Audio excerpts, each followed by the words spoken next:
Basahin mo, Vanessa. Ayan, ang katanungan po natin ngayong umaga ay, bago matapos ang taon, papatawarin mo ba ang taong hindi naman humihingi ng patawad?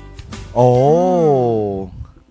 Oh. Ikaw, Miss Bea, medyo lumalabas-labas yung usok sa iyong mga ilong. Oo, bago matapos ang taon, papatawarin mo ba ang taong hindi naman humihingi? Hindi. Hindi humingi ng tawad eh. Oo.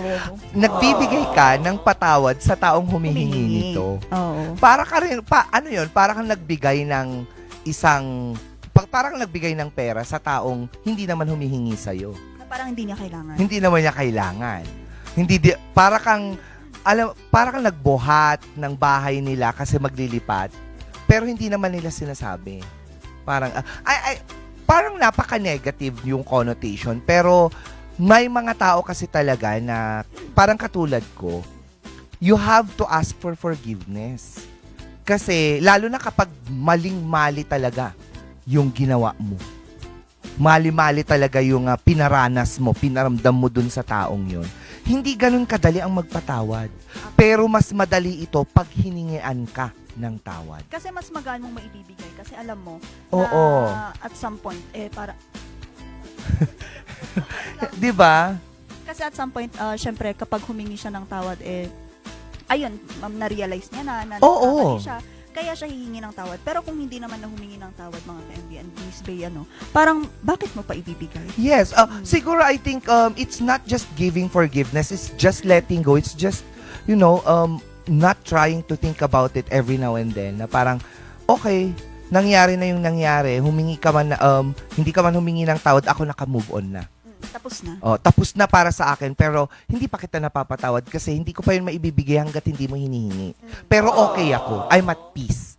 Parang ganon. Pero meron naman sa iba kasi, mga ka-MB, na mas at peace sila kapag pinatawad nila kahit hindi humihingi ng tawad yung tao. Kasi, eto, Miss Bea, parang, nabasa ko lang yata or narinig ko somewhere ito, na, sabi nila, ang forgiveness daw, parang kumbaga ilagay mo yung sarili mo sa posisyon ng isang taong napasaktan mo. I mean, hindi, parang ibon siguro po na anong tawag dito, nasa loob ng hawla. Oo. Pero yung hawla is nakabukas. Ikaw yung ibon na nasa loob and that's your forgiveness. Nasa sayo na yan. Kung lalabas ka talaga or hindi. ikikip mo lang yung sarili mo doon sa loob. Ako lalabas ako kahit hindi nagpatawad. Nakabukas yung pintuan eh. I can soar high.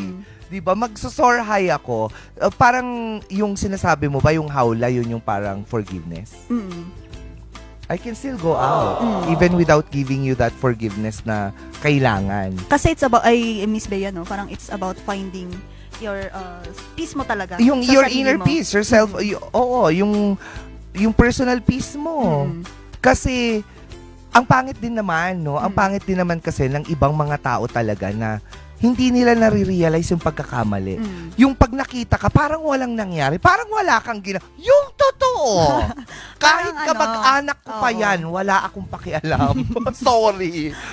Kasi diba? it's about the yung dagok na binigay sa buhay mo, Oo, diba? kasi una sa lahat, kamag-anak mo, ginanon ka eh. Tapos, nung nakita ka, istudetan, hanggang gumurguran. Wow. Sorry, talaga.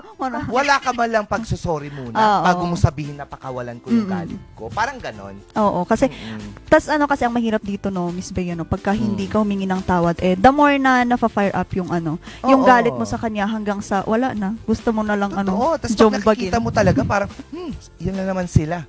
Makatadalat aldawin. O din, meron din kasi ako mga experience na mga ganyan. Kaya, pagpasensyahan nyo na po kung ano yung opinion ko pagdating dito. Pero I think opinion, everything is personal. Opo. So, no. Yun lang ang dami pang sinabi. Kaya mga ka-MB, kayo po ba? Kayo po ba? Kayo po ba?